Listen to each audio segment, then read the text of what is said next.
অবনীন্দ্রনাথ ঠাকুরের বাগেশ্বরী শিল্প প্রবন্ধাবলী থেকে শিল্পে অনধিকার প্রবন্ধটি পাঠ করে শোনাচ্ছি। আজ থেকে প্রায় 15 বৎসর আগে আমার গুরু আর আমি দুজনে মিলে এই বিশ্ববিদ্যালয়ের এক কোণে শিল্পের একটা খেলাঘর কল্পনা করেছিলাম।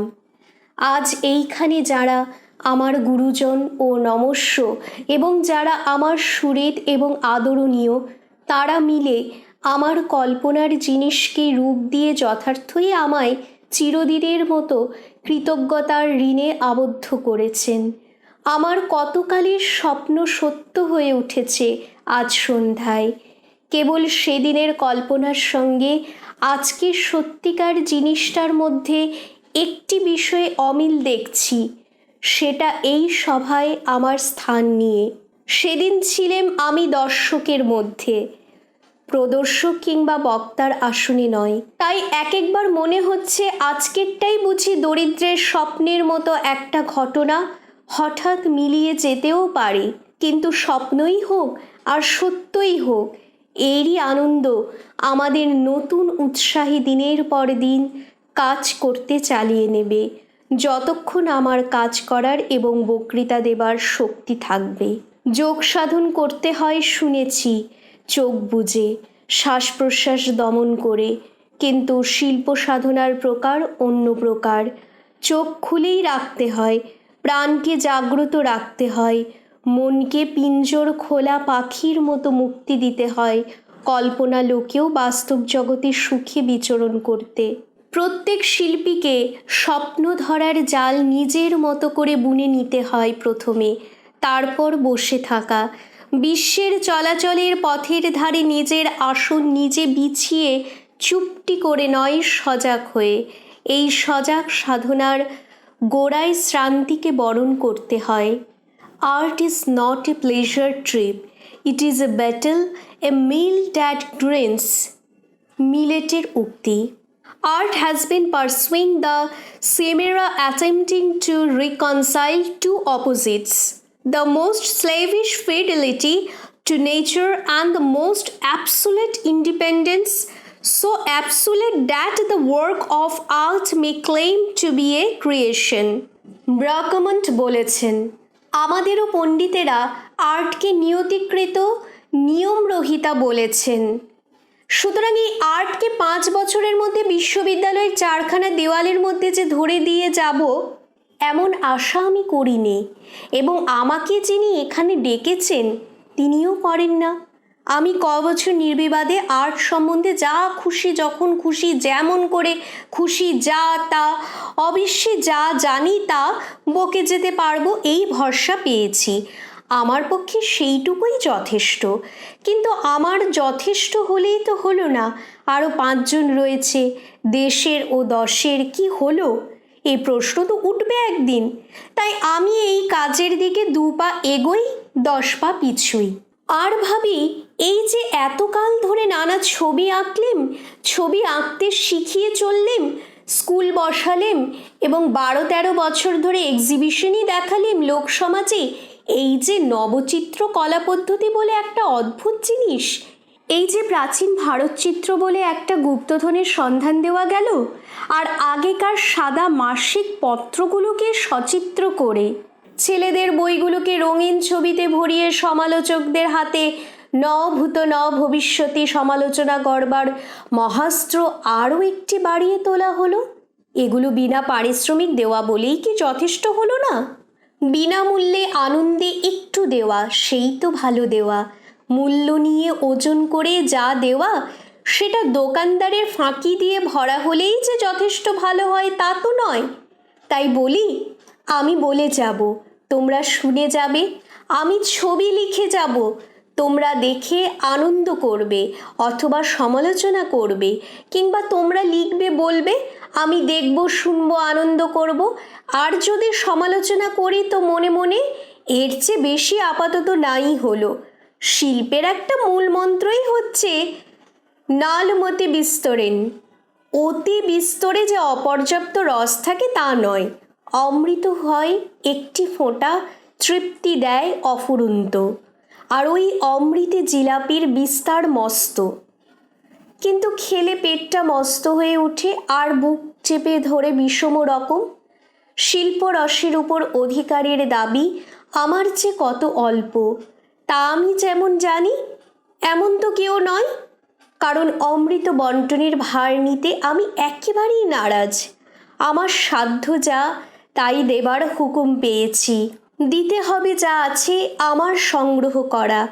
শিল্পের ভাবনা চিন্তা কাজকর্ম সমস্তই যা আমার মনোমত ও মনোগত। কারো মনোগত করে গড়া নয়, নিজের অভিমতে জিনিস করতেই আমি শিখেছি, আর শিখেছি সেটাকে জোর করে কারো ঘাড়ে চাপাবার না চেষ্টা করতে। আদানি ক্ষিপ্রকারিতা প্রতিদানে চিরায়ুতা শিল্পীর উপরে শাস্ত্রকারের এই হুকুমটার একটা মানে হচ্ছে জিনিসের কৌশল আর রস চটপট আদায় করতে হবে, কিন্তু সেটা পরিবেশন করবার বেলায় ভেবে চিনতে চলবে। কেউ কেউ ভয় করছেন সুযোগ পেয়ে এইবার আমি নিজের এবং নিজের দলের শিল্পের একচোট বিজ্ঞাপন বিলি করে নেব। সেটা আমি বলছি মিথ্যে ভয়। শিল্পলোকে যাত্রীদের জন্য একটা গাইডবুক পর্যন্ত রচনা করার অভিসন্ধি আমার নেই, কেননা আমিও একজন যাত্রী। যে চলেছে আপনার পথ আপনি খুঁজতে খুঁজতে, এই খোঁজাতেই শিল্পীর মজা। এই মজা থেকে কাউকে বঞ্চিত করার ইচ্ছে আমার একেবারেই নেই। শুধু যারা এই শিল্পের পথে আমার অগ্রগামী তাদেরই উপদেশ আমি সবাইকে স্মরণে রেখে চলতে বলি। ধীরে ধীরে পথ ধরো, মুসাফির সিঁড়ি হই অধবনি, দুর্গম সোপান হে যাত্রী ধীরে পাড়ায়। এছাড়া বিজ্ঞাপনের কথা যা শুনেছি তার উত্তরে আমি বলি, ফুল যেমন তার বিজ্ঞাপন দিচ্ছে নানা বর্ণে সাজিয়ে, বসন্ত ঋতু লটকে দিচ্ছে তার বিজ্ঞাপন, আকাশ বাতাস পৃথিবী ছেয়ে তেমনি করে বিজ্ঞাপন দিচ্ছেন সব কবি শিল্পী। আর তাই দেখে ও শুনে কেউ করছে উহু, কেউ কেউ উহু, কেউ আহা, কেউ বাহা। এটা তো প্রতিপলেই দেখছি। সুতরাং শিল্পের বিজ্ঞাপন দেব আমি আজকালকার, এটা তো প্রতিপলেই দেখছি। সুতরাং শিল্পের বিজ্ঞাপন দেব আমি আজকালের নতুন প্রথায় কেন? মনের ফুলের বনের ফুলের সাথী হয়ে ফুটল, এর বেশিও তো শিল্পের দিক থেকে চাওয়ার প্রয়োজন নেই। তবে কেন অধম শিল্পী হলেও আমি ছুটে মরব যথাতথা হ্যান্ডবিল বিলিয়ে? এ আশঙ্কার কারণ তো আমি বুঝি নে। মধুকর মধু নিয়ে তৃপ্ত হন, এতে ফুলের যতটুকু আনন্দ তার চেয়ে শিল্পীর সজীব আত্মা সমজদার পেলে আর একটুখানি আনন্দ বেশি পায় সত্য, কিন্তু সেটা তার উপরই পাওনা। হলেও হয়, না হলেও চলে। শিল্পীর যথার্থ আনন্দ হচ্ছে ফোটার গৌরবে। গোলাপ সৌরভ ছড়িয়ে রাঙা হয়ে ফুটল, শিমুলও ফুটল রাঙা হয়ে খালি তুলোর বীজ ছড়াতে, কিন্তু রসিক যে সে তো সেই দুই ফুলেরই ফোটার গৌরব দেখে খুশি হয়। এই ফোটার গৌরব দিয়ে ওস্তাদ যারা তারা শিল্পীর কাজের তুলনা করে থাকেন। দিবস চার के सुरंग फूल वही लाख मन में लागल सुल।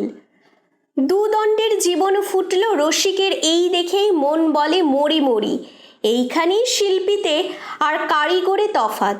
শিল্পের মধ্যে শিল্পীর মন ফুটন্ত হয়ে দেখা দিলে, আর কারিগরের গড়া অতি আশ্চর্য কাগজের ফুল ফুটন্ত ফুলকেও হার মানালে।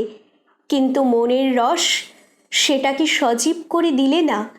জগতে কারিগরেরই বাহবা বেশি শিল্পীর চেয়ে, কেননা কারিগর বাহবা পেতেই গড়ে। শিল্পী গড়ে চলে নিজের কাজের সঙ্গে নিজেকে ফুটতে বোধ করতে করতে। এই কারণেই শিল্পচর্চার গোড়ার পাঠ হচ্ছে শিল্পবোধ, যেমন শিশু শিক্ষার গোড়াতে হচ্ছে শিশুবোধ। রসবোধই নেই রসশাস্ত্র পড়তে চলায় যে ফল, শিল্পবোধ না নিয়ে শিল্পচর্চায় প্রায় ততটা ফলই পাওয়া যায়। এর উল্টোটা যদি হতো তবে সবকটা অলঙ্কার শাস্ত্রের পায়েস প্রস্তুত করে পান করলেই ল্যাটা চুকে যেত। মৌচাকের গোপনতার মধ্যে কি উপায় ফুলের পরিমল গিয়ে পৌঁছচ্ছে তা দেখতে পাওয়া যায়, কিন্তু মধুর সৃষ্টি হচ্ছে একটা প্রকাণ্ড রহস্যের আড়ালে। তেমনি মানুষের রসবোধ কি উপায় হয়, কেমন করে? অলঙ্কার শাস্ত্রে, রসশাস্ত্রে তারই জল্পনা যেমন দেখি, তেমনি এও তো দেখি যে রসশাস্ত্র নিংড়ে পান করেও কমই রসিক দেখা দিচ্ছে। এই যে আলোমাখা রামধনুকে রঙে বিচিত্র বিশ্ব চরাচরের অফুরন্ত রস, এ তো মাটি থেকে প্রস্তুত রঙের বাক্সই ধরা পড়ে না, কালির দোয়াতেও নয়, বিনার খোলটার মধ্যেও নয়, এ বাঁধা পড়ে মনে। এই হলো সমস্ত রসশাস্ত্রের প্রথম ও শেষ পাঠ। মৌচাক আর বোলতার চাক সমান কৌশলে আশ্চর্যভাবে দুটোই গড়া। গড়নের জন্য বোলতার আর মৌমাছির পার্থক্য করা হয় না, কিংবা মৌমাছিকে মধুকরও নাম দেওয়া যায় না। অতি চমৎকার তার চাকটার জন্যে, মৌচাকের আদর তাতে মধু ধরা থাকে বলেই তো। তেমনি শিল্পী আর কারিগর দুয়েরই গড়া সামগ্রী। নিপুণতার হিসেবে কারিগরেরটা হয়তোবা বেশি চমৎকার হলো, কিন্তু রসিক দেখেন শুধু তো গড়নটা নয়, গড়নের মধ্যে রস ধরা পড়ল কি না। এই বিচারেই তারা জয়মালা দেন শিল্পীকে, বাহবা দেন কারিগরকে। শিল্পীর কাজকে এই জন্য বলা হয় নির্মিত, অর্থাৎ রসের দিক দিয়ে যেটির মিত হলেও অপরিমিত। আর কারিগরের কাজকে বলা হয় নির্মাণ, অর্থাৎ নিঃশেষভাবে পরিমাণের মধ্যে সেটি ধরা। একটা নির্মাণের মতো ঠিক আর একটি নির্মাণ সম্ভব, কিন্তু শিল্পীর নির্মিতিকে কৌশলের কলে ফেলে বাইরের ধাঁচাটা নকল করে নিলেও ভেতরের রসের অভাব কিংবা তারের বৈষম্য থাকবেই। এই জন্যেই শিল্পীর শিল্পকে বলা হয়েছে অনন্য পরতন্ত্রা। আমার শিল্প এক আর তোমার শিল্প আরেক, আমার দেশের শিল্প এক, তোমার দেশের অন্য। এ না হলে মানুষের শিল্পে বিচিত্রতা থাকতো না। জগতে এক শিল্পী একটা কিছু গড়ত, একটা কিছু বলতো বা গাইতো, আর সবাই তার নকলই নিয়ে চলতো। রোমক শিল্প নকল নিয়েই চলেছিল। গ্রিক দেবতার মূর্তিগুলির কারিগরিটার রোম ভেবেছিল গ্রিক শিল্পের সঙ্গে সমান হয়ে উঠবে এই সোজা রাস্তা ধরে, কিন্তু যেদিন একটি গ্রিক শিল্পের নির্মিতি মানুষের চোখে পড়ল, সেই দিনই ধরা পড়ে গেল অত বড় রোমক শিল্পের ভেতরকার সমস্ত শুষ্কতা ও অসারতা। সপ্তম স্বর্গ, অষ্টম স্বর্গ, সাতকাণ্ড, অষ্টাদশ পর্বগুলোর ছাদের মধ্যে নিজের লেখাকে ঢেলে ফেলতে পারলেই, কিংবা নিজের কারিগরিকে, কারদানিটাকে হিন্দু বা মোগল অথবা ইউরোপীয় এমনি কোনো একটা যুগের ও জাতের ছাদের মধ্যে ধরে ফেলতে পারলেই আমাদের ঘরে শিল্প পুনর্জীবন লাভ করে। কলা বউটি সেজে ঘুরঘুর করে ঘুরে বেড়াবে, এই যে ধারণা, এইটি হচ্ছে সব শিল্পীর যাত্রাপথের আরম্ভে একটুখানি অথচ অতি ভয়ানক, অতি পুরাতন চোরাবালি।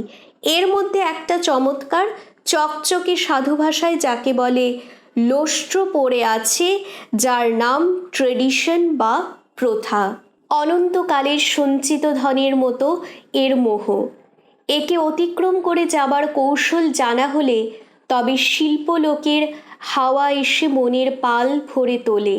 ডোববার আর ভয় থাকে না। শিল্পলোকের যাত্রাপথে এই যে একটা মোহপাশ রয়েছে, চিরাগত প্রথার অনুসরণ প্রিয়তা, সেটাকে কাটিয়ে যাবার শিল্পশাস্ত্র বৈদিক ঋষিরা আমাদের দিয়ে গিয়েছেন।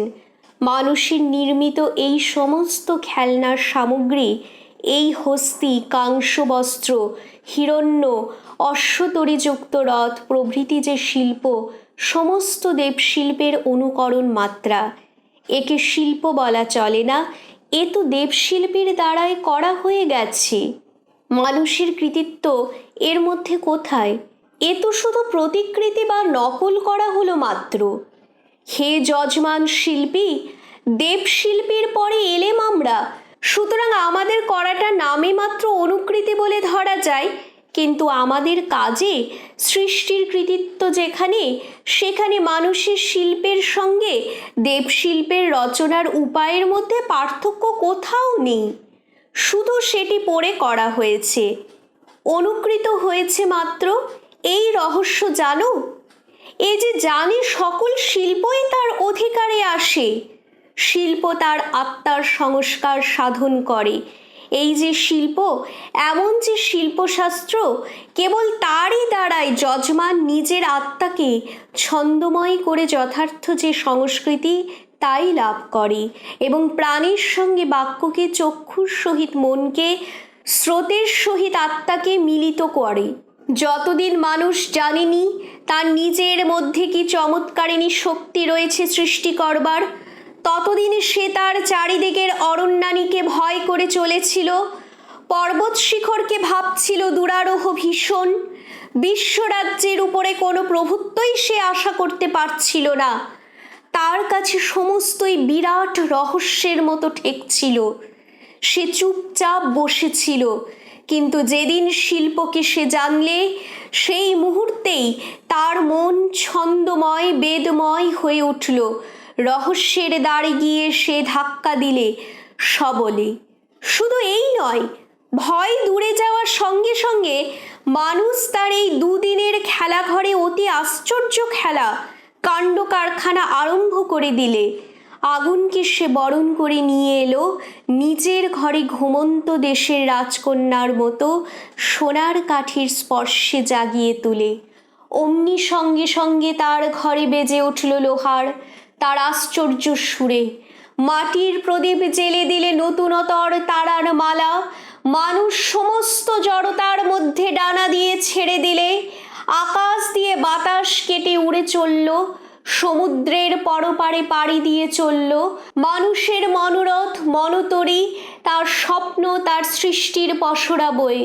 এই শিল্পকে যারা মানুষের সবচেয়ে যে বড় শক্তি, সৃষ্টি করার কৃতিত্ব তাকেই জানা। এই বিরাট সৃষ্টির মধ্যে এতটুকু মানুষ কেমন করে বেঁচে থাকতো যদি এই শিল্পকে সে লাভ না করত? শিল্পই তো তার অভেদ্য বর্ম, এই তো তার সমস্ত নগ্নতার উপরে অপূর্ব রাজবেশ। আত্মার গৌরবে আপনি সেজে নিজের প্রস্তুত করা পথে সে চলল, স্বরচিত রচনার অর্ঘ্য বয়ে। মানুষ নিজেই যার রচনা, তার দিকে মানুষের গড়া আনন্দ সব তো এতেই শেষ। সে জানাতে পারলে আমি তোমার কৃতি সন্তান। শিল্পের সাধনা মানুষ করেই চলল পৃথিবীতে এসে অবধি। তবেই তো সে নানা কৌশলে নানা যন্ত্রপাতি আবিষ্কার করলে। 7 সমুদ্র 13 নদী, এমনকি চন্দ্রলোকে সূর্যলোকের ঊর্ধ্বেও তার শরীর ও মনের গতি চলার সব বাধাকে অতিক্রম করে কতক সমাধা হলো, কতক বা সমাধা হবার মতো হলো। সূর্যের মধ্যে ঝড় বইল, মানুষের গড়া যন্ত্রে তার খবর সঙ্গে সঙ্গে এসে পৌঁছলো। নীহারিকার কোলে একটি নতুন তারা জন্ম নিলে, ঘরে বসে মানুষ সেটা চোখে দেখলে। এর যে অদ্ভুত সৃষ্টি হলো, মানুষ তার আত্মাকে রূপ, রং, ছন্দ, সুর, গতি, মুক্তি সব দিয়ে ছড়িয়ে দিলে বিশ্বরাজ্যে। এমন যে শিল্প, এত বড় যে শিল্প, তারই অধিকার ঋষিরা বলেছেন নাও। আর আমরা বলছি না না, ও পাগলামি, খেয়াল থাক, চাকরির চেষ্টা করা যাক। ওইটুকু হলেই আমরা খুশি। ঋষিরা বললেন, এ কি তুচ্ছ চাওয়া, নালপে সুখমস্তি। আমরা বললুম, অল্পেই আমি খুশি, কিন্তু আমাদের পূর্বতন যারা, তাদের চাওয়া তো আমাদের মতো যাতা যেমন তেমন নয়। শিল্পলক্ষ্মীর কাছে তাদের চাওয়া বাদশার মতো চাওয়া, এক্কেবারে ঢাকাই মসলিন তাজমহলের ফরমাস। জগতের মধ্যে দুর্লভ জাত, তারই আবদার। বৌদ্ধ ভিক্ষু, তারা থাকবেন, শুধু পাহাড়ের গুহা মনঃপুত হলো না, তাদের জন্য রচনা হয়ে গেল অজন্তা বিহার, শিল্পের এক অদ্ভুত সৃষ্টি। ভিক্ষুরা যেখানে জন্তুর মতো গুহাবাস করবেন না, নরদেবের মতো বিহার করবেন। রমণীর শিরোমণি তাজ, দুনিয়ার মালিক শাহজাহান তার স্বামী, সোহাগ সম্পদ সে কি না পেয়েছিল, কিন্তু তাতেও তো সে তৃপ্ত হলো না। শাহজাহানের অন্তরে ছিল যে শিল্প, তারই শেষ দান সে চেয়ে নিলে। দুজনের জন্য একটি মাত্র কবর, যার মধ্যে দুজনে বেঁচে থাকবে, এমন কবর যার জোড়া ত্রিভুবন নেই। একেই বলে চাওয়ার মতো চাওয়া, দেওয়ার মতো দেওয়া। কোনো শিল্প নেই, কোনো রস নেই। এটা সেকালের লোক কল্পনা করতে পারেনি। তাদের শিল্প সামগ্রীগুলোই তার প্রমাণ। কিন্তু আজকালের আমরা কি পেরেছি? এখনও পারছি? আমাদের ঘর বার চারিদিক তার সাক্ষ্য দিচ্ছে। শিল্পে অধিকার আমরা কি মুখের বক্তৃতায় পাবো? মনের মধ্যে যে রয়েছে আমাদের যেন তেন প্রকারেণ পয়সা, কোনো রকমই যা তা করে লীলাসাঙ্গ করা। এভাবে চললে হাতের মুঠোয় কেউ শিল্পকে ধরে দিলেও তো আমরা সেটা পাবো না। খোঁজই নেই শিল্পের জন্যে। কোথা থেকে পাবো সেটা? কি দিয়ে ঘর সাজালেম? কীভাবেই বা নিজে সাজলেম? আমাদেরই বা হলো কেমন? 50, 60, 70 বছরের জীবনটা কাটলই বা কেমন করে? এ খোঁজের তো প্রয়োজনই আছে বলে মনে করি না। মনের মধ্যে যে লুকিয়ে রয়েছে যেমন তেমন ভাব, অল্পেই মন ভরে গেল যেমন তেমনই। শুধু অল্প হলে তো কথা ছিল না, সেটা বিশ্রী হবে কেন? মাসে 12-25 বায়োস্কোপ, রঙ্গমঞ্চের রঙ্গ এবং ফুটবলের ভিড়, ঘোড়া দৌড়ের জুয়ো এবং 2-4টে স্মৃতিসভার বার্ষিক অধিবেশন ও যতটা পারা যায় বক্তৃতা। এই হলেই কি চুকে গেল সব ক্ষুধা, সব তৃষ্ণা? ধরো ক্ষুধা মেটানো গেল, সোনালি গিলটি করা মার্বেল মোড়া বৈদ্যুতিক আলোতে ঝকঝক হোটেলের খানা কামরায়, এবং তৃষ্ণা মেটালেম মদের বোতলে। কিন্তু তারপর কি? মনের খোরাক যে মধু, মনকে তা দেওয়া হলো না। পেয়ালা ভরে মন রইল উপবাসে। দিনে দিনে মন হতবল, হতশ্রী হলো, স্ফূর্তি হারালে। তারপর একদিন দেখলে আনন্দময়ের দান, আনন্দ দেবার ক্ষমতা, আনন্দ পাবার ইচ্ছা সবই হারিয়েছি। সৌন্দর্যবোধ, আনন্দবোধ সবই আমাদের চলে গেছে। বাতাস যে কি বলছে তা বুঝতে পারছি নে। ফুলন্ত পৃথিবী কি সাজে যে সেজে দাঁড়াচ্ছে ঘরের সামনে তাও দেখতে পাচ্ছি নে। আকাশে আলো নেই, অন্তরে তেজ নেই, আশা নেই, আনন্দ নেই। শুকনো জীবন ঝুঁকে রয়েছে রসাতলের দিকে। এটা যে আমি কেবল অযথা বাকজাল বিস্তার করে ভয় দেখাচ্ছি তা নয়। এই ভয় সত্যিই আমাদের মধ্যে এসে উপস্থিত হয়েছে। এই ভয় থেকে পরিত্রাণের উপায় করতেই হবে। শিল্পীর অধিকার আমাদের পেতেই হবে, না হলে কিছুই পাবো না আমরা। ভারতবর্ষের প্রাচীন জ্ঞান ভাণ্ডার, শিল্প ভাণ্ডার, অতুল ঐশ্বর্যে কালে কালে ভর্তি হলো সত্যি। কিন্তু আজকের আমাদের হালচাল দেখে কেউ কি বলবে আমরাই সেই অফুরন্ত ভাণ্ডারের যথার্থ উত্তরাধিকারী? এই হতশ্রী নিরানন্দ অত্যন্ত অশোভনভাবে নিঃস্ব কেবলে হাত পাতা আর হাত জোড়া ছাড়া।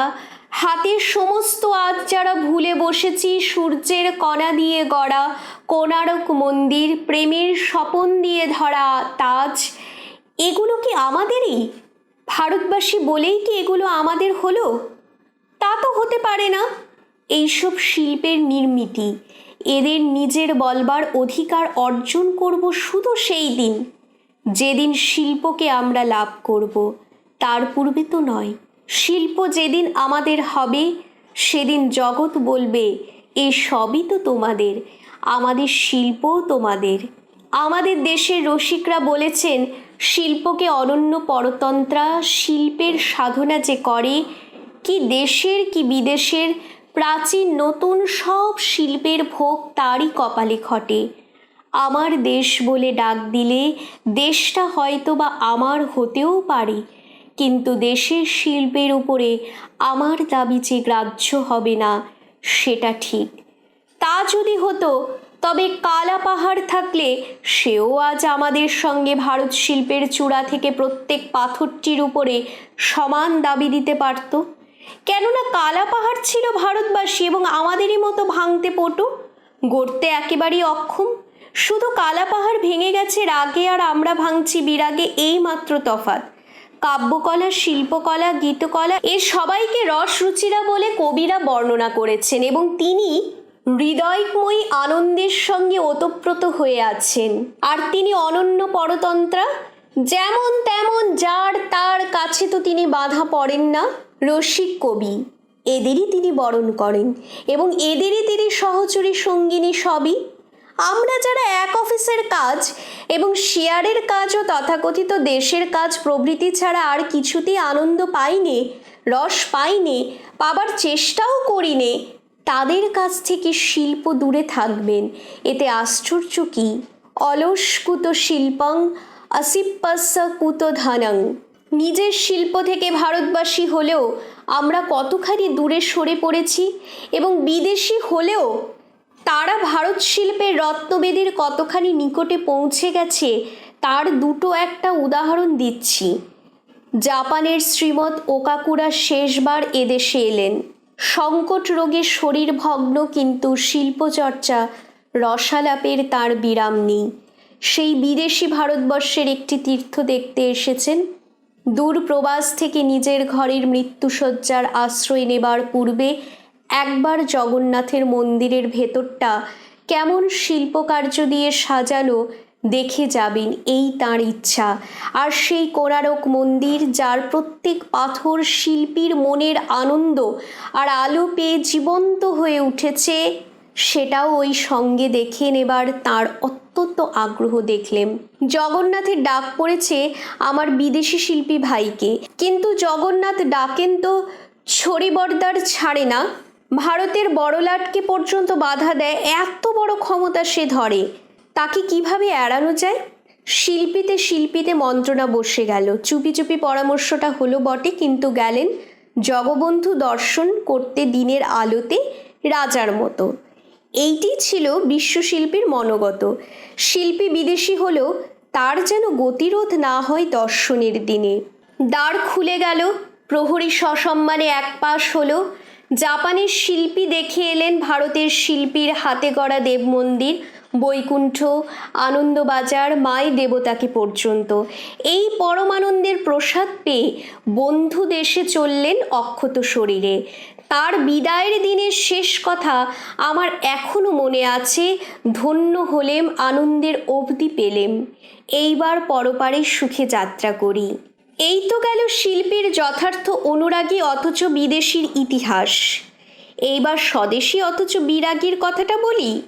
ওই জগন্নাথের মাসির বাড়ির জীর্ণ সংস্কার করতে হবে। একটা কমিটি করে খানিকটা টাকা তোলা হয়েছে, এস্টিমেট, বক্তৃতা ইত্যাদি হয়ে ঠিক হয়েছে। অনেক কালের পুরনো বনগাঁবাসী মাসির ঘরের বেশ কারুকার্য করা পাথরের বড় বারান্দা, কাল যেটাতে বেশ একটুখানি চমৎকার গাঢ় বর্ণের প্রলেপ দিয়েছে আর যার নানা ফাটলের শূন্যতাগুলো মনোরম হয়ে উঠেছে। বনলতার সবুজে আর সোনায় সেই পুরনোটাকে আরও পুরনো, আরও মনোরম হতে না দিয়ে তাড়াতাড়ি সেটার এবং সেই সঙ্গে মন্দিরের মধ্যেকার কতকালের লেখা শৃঙ্খলতার পার, হংস মিথুনের ছবি ইত্যাদি নানা আলপনা, নকশা, খোদকারি, কারিগরি দেওয়াল হতে কড়ি বর্গার যত দাগা ও আটা ছিল সবগুলোর একসঙ্গে গঙ্গাযাত্রা করা। গুপ্তচরের মুখে সংবাদ পেলে মন্দির সংস্কার হচ্ছে, মাসির বাড়িতে প্রাচীন মূর্তির শিলাবৃষ্টি হয়ে গেছে। হরির লুটের বাতাসার মতো যত পারো কুড়িয়ে নিলেই হয়। সন্ধ্যা অন্ধকারে চুপি চুপি সেখানে গিয়ে দেখি একটা যেন ভূমিকম্প হয়ে গেছে। চূড়োর সিংহী উল্টে পড়েছে ভুঁয়ে।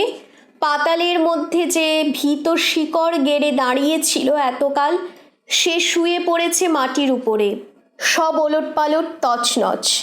কেমন একটা ত্রাস উপস্থিত হলো। চরকে শুধালেম, এইসব পাথরের কাজ ঝেড়ে ঝুড়ে পরিষ্কার করে যেমন ছিল তেমনি করে তুলে দেওয়া হবে তো সংস্কারের সময়? চরের কথার ভাবে বুঝলেম এইসব জগদ্দল পাথর ওঠায় যেখানকার সেখানে এমন লোক নেই। বুঝলেম এই সংস্কার নয়, সৎকার। ভাঙা মন্দিরে মানুষের গলার আওয়াজ পেয়ে একজোড়া প্রকাণ্ড নীল হরিণী চার চোখে প্রকাণ্ড একটা বিস্ময় নিয়ে আমার কাছে এগিয়ে এলো। কতকালের পোষা হরিণ এই মন্দিরের বাগানে জন্ম নিয়ে এতটুকু থেকে এত বড়টি হয়েছে। এদের কি হবে?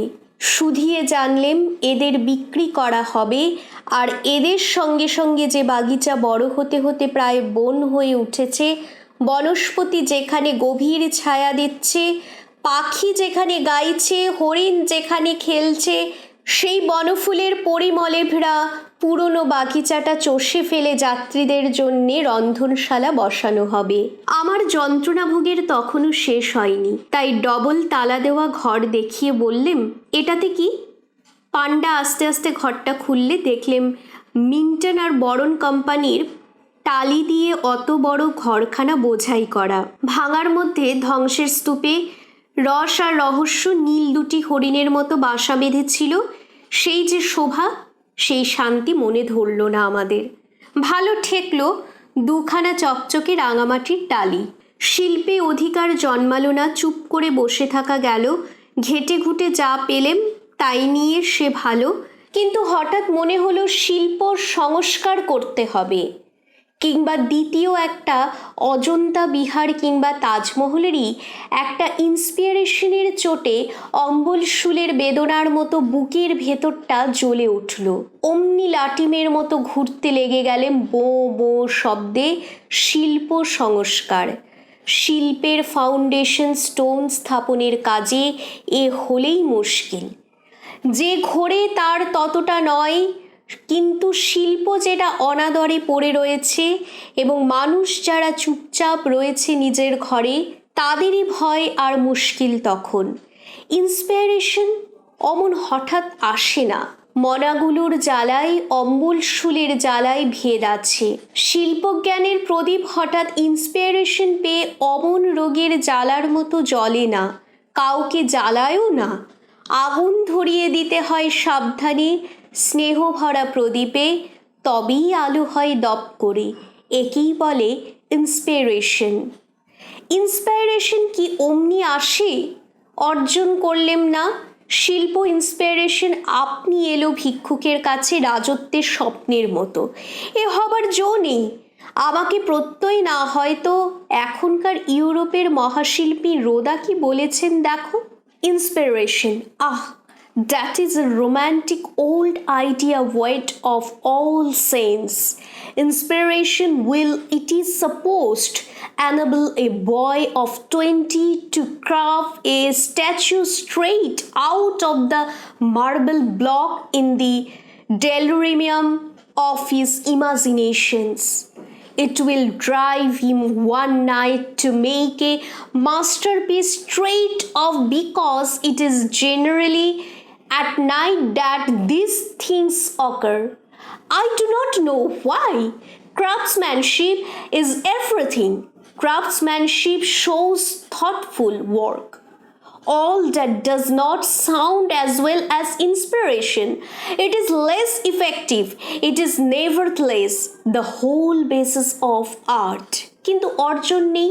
ইন্সপিরেশন এলো, গড়তে গেলেম তাজ, হয়ে উঠল গম্বুজ। গড়তে গেলে মন্দির, হয়ে পড়ল স্টেশন। বা সৃষ্টি ছাড়া বেয়ারা বেখাপ্পা কিছু। ইন্সপিরেশনের খেয়াল ছোট বয়সে শোভা পায়, আর শোভা পায় পাগলে। শিল্পের অধিকার নিজেকে অর্জন করতে হয়।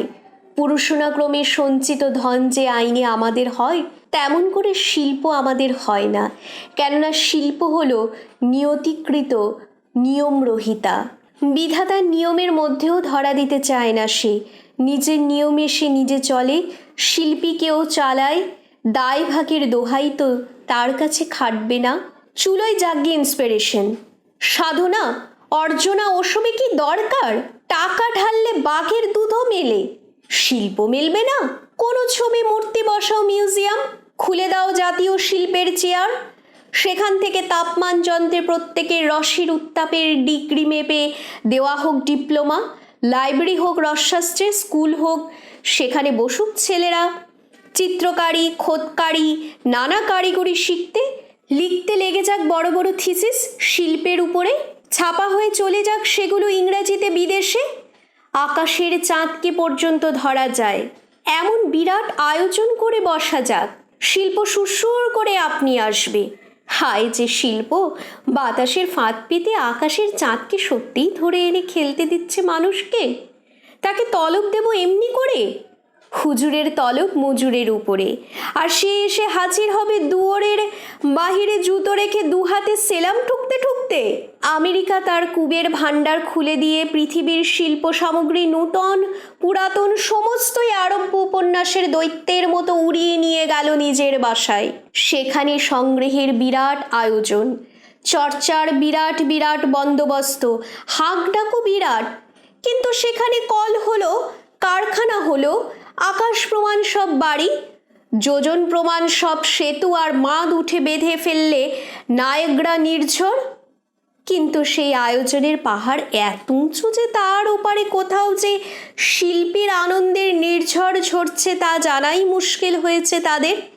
যারা আয়োজন করলে এত করে শিল্পকে জানতে, এ কথা আমার এক আমেরিকান বন্ধু জানিয়ে গেছেন। আমি বলছি নে, আমি যখন আমার মনকে শুধুই এই এত আয়োজন, এই ছবি, মূর্তির সংগ্রহ, এই লেকচার হলো, শেখবার স্টুডিও, পড়বার লাইব্রেরি, এর প্রয়োজন কোনখানটায়, কেনই বা এসো, মন আমার এক উত্তরই দেয়, হয়তো কোথাও একটি আর্টিস্ট পরমানন্দের একটি কণা নিয়ে আমাদের মধ্যে বসে আছে, অথবা আসছে কি আসবে কোনোদিন সুন্দর যেভাবে এসে অতিথি হয় বিচিত্র রস, বিচিত্র রূপ আর গান নিয়ে। ষড়ঋতুর মধ্য দিয়ে তারই জন্য এই আয়োজন, এত চেষ্টা। যুগের পর যুগ ধরে আকাশ ঘন ঘটার আয়োজন করেই চলল। কবে মেঘের কবি আসবেন তারই আশায়। শতাব্দীর পর শতাব্দী লন্ডন শহরের উপরে কুহেলিকার মায়াজাল জমা হতেই রইল। কবে এক হুইসলার এসে তার মধ্য থেকে আনন্দ পাবেন বলে। পাথর জমা রইল পাহাড়ে পাহাড়ে, এক ফিডিয়াস, এক মাইলোস, এক রোদা, এক মেন্ট্রোডিফ, ব্রেজেস্কা, এমনি জানা এবং দেশের বিদেশের অজানা আর্টিস্টদের জন্য। মোগল বাদশার রত্নভাণ্ডারে 3 পুরুষ ধরে জমা হতে লাগলো মণিমাণিক্য সোনারূপা, এক রাজশিল্পীর ময়ূর সিংহাসন আর তাজের স্বপ্নের নির্মিতি দেবে বলে। তেমনি যে আমরাও আয়োজন করছি, চেষ্টা করছি শিল্পের পাঠশালা, শিল্পের হাট, কারুছত্র, কলাভবন, এটা ওটা বসাচ্ছি, সব সেই একটি আর্টিস্টের, একটি রসিকের জন্য। সে হয়তো এসেছে কিংবা হয়তো আসবে।